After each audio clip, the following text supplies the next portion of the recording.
What's up, you guys? It's Greg. I'm going to go ahead and read you some tweets from Kelman. If you don't know who that is, that's the CEO of Redfin. If you don't know what Redfin is, it's basically like Zillow, but not Zillow. So this man has access to massive amounts of data. So I'm going to go ahead and throw his tweets up on the screen. That way you guys can see. I am going to go ahead and read them and kind of react and kind of give my own opinion on them. But I think it's important for people to see this for themselves. And I think with these tweets, he's kind of highlighting the excessively ridiculousness that's going on with the market currently. And there has been some writing on the wall that would kind of foreshadowing to the downfall of the housing market. Not the downfall, but just kind of a price correction. And the housing market isn't immune to a price correction. You kind of see that, we saw that in 2008. We'll see similar things happening in the stock market and things like that.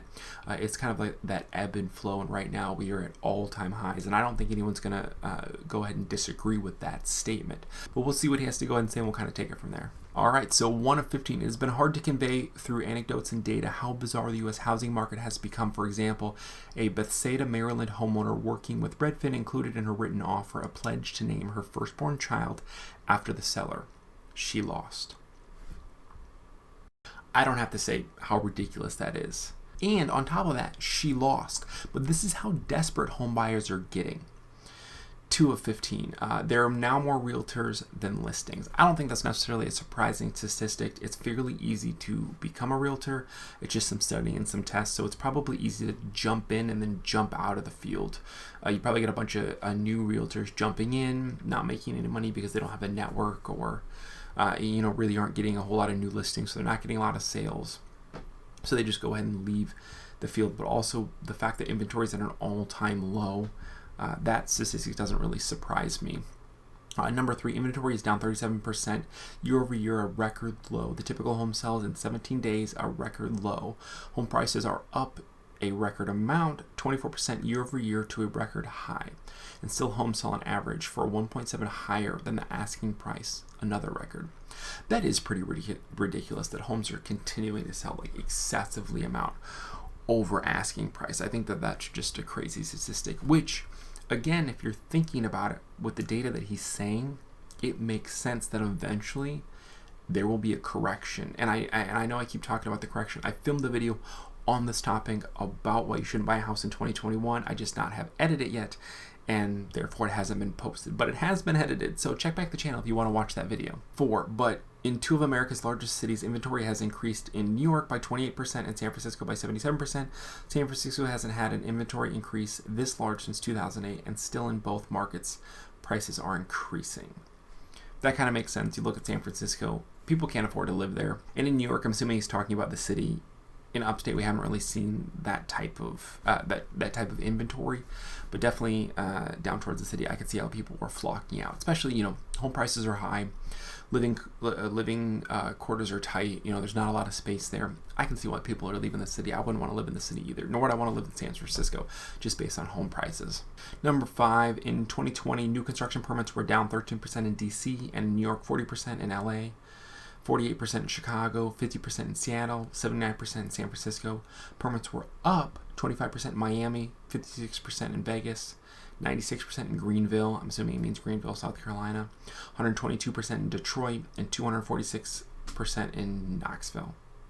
Good for Knoxville. Number 6, lumber prices are up 300%. I feel like we all knew this is true. They need to fix that. I'm getting really tired of it. I just want to buy a 2x4 for a normal price. Is it too much to ask? I just want things to go back to normal. 7, in Redfin's annual survey of nearly 2,000 home buyers, 63% reported having bid on a home they hadn't seen in person. Are you kidding me? 63% of people, up to these 2,000 buyers, were placing offers on homes they had never seen. And I know this is a strategy used by big investors that bid on hundreds or thousands of homes a year. They just place the offer, then they do the walkthrough and renegotiate once they're under contract. But that's different. It's not people that are buying a home to live in. What if the Google Maps isn't updated and the neighborhood isn't as nice as you think it is, or it's just not nice of an area? Like that it just blows my mind. 8, in an April survey of 600 Redfin users who had relocated in the past year, about 2/3 of the people who moved got a house of the same size or bigger, but about the same proportion. 2/3 spent the same or less on housing. 9, even though most of the people who moved got a bigger home, 78% reported having the same or more disposable income after their move. Idaho home prices could triple and still seem affordable to a Californian.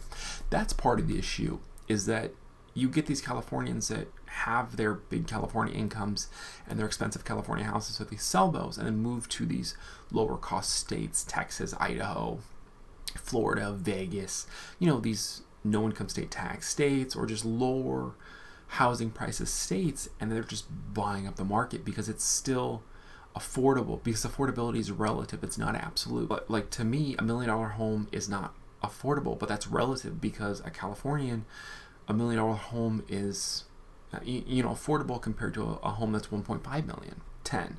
For low tax states, 4 people move in for every 1 who leaves. For Texas, the ratio is 5-1. Florida, 7-1. Cities and states have no leverage to raise taxes. After many promised new money for social justice, the federal government will have to fund long-term investments. Again, I feel like I touched on that when I made a comment on one of the other tweets that he made. I did talk about that on my Why Not to Buy a House in 2021 video. Like I said, it hasn't been edited yet, so you haven't seen that, but I did touch on that again. So again, check back for that video. 11, the migration to lower cost areas may lead to lower workforce participation for many families. Redfin has relocated, and money saved on housing costs lets one parent stop working. A wave of Redfin customers are retiring early. I think that makes sense. I really don't think that that's necessarily a bad thing. It's bad if they're influxing to your area and you're trying to buy a house that you grew up in and you're trying to keep your family there.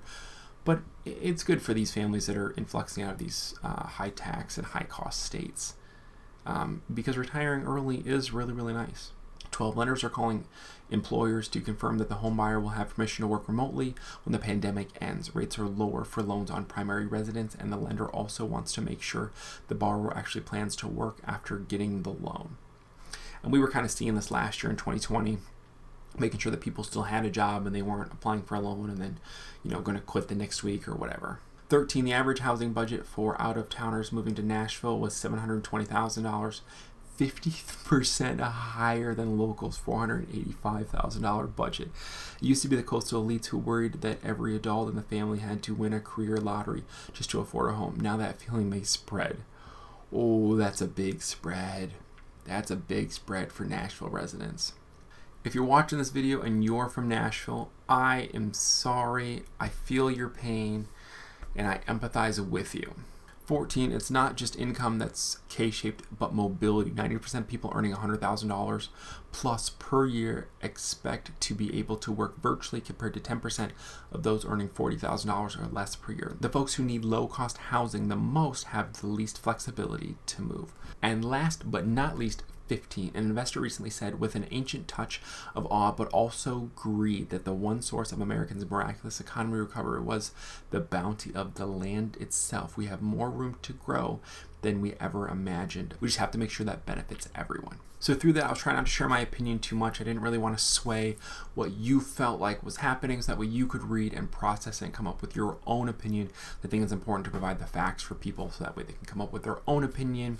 But if you're looking for a real estate investor's opinion, I think it's a good idea, if you are going to buy in today's market, to make sure that you are getting a good deal, meaning you're buying something that's below market value, that you're buying in the wedge, that you're planning on redoing, the carpet, the kitchen, the bathroom, and finding something that's a good deal, because there is a lack of supply in the market. There's mortgage forbearance, and with lumber being up, new homes aren't being built, or they're being built and held until the market hits the very tip top. That way the builder can make the most money possible, therefore decreasing the supply, and the demand staying the same, therefore increasing the price. So if you are still considering buying in 2021, make sure to check out my video, Why Not to Buy in 2021, because at the end of that, I give you tips on how to hedge against the market, basically the market bottom falling out, because I do want you to be insulated and not lose a ton of money, because let's be honest, it'd be a worst case scenario for somebody to go ahead and buy a house that's super, super overvalued at, let's say $200,000, and then the market drops. Basically, someone just pulls the rug out from the market. The Feds increase rate and home prices fall realistically back to a more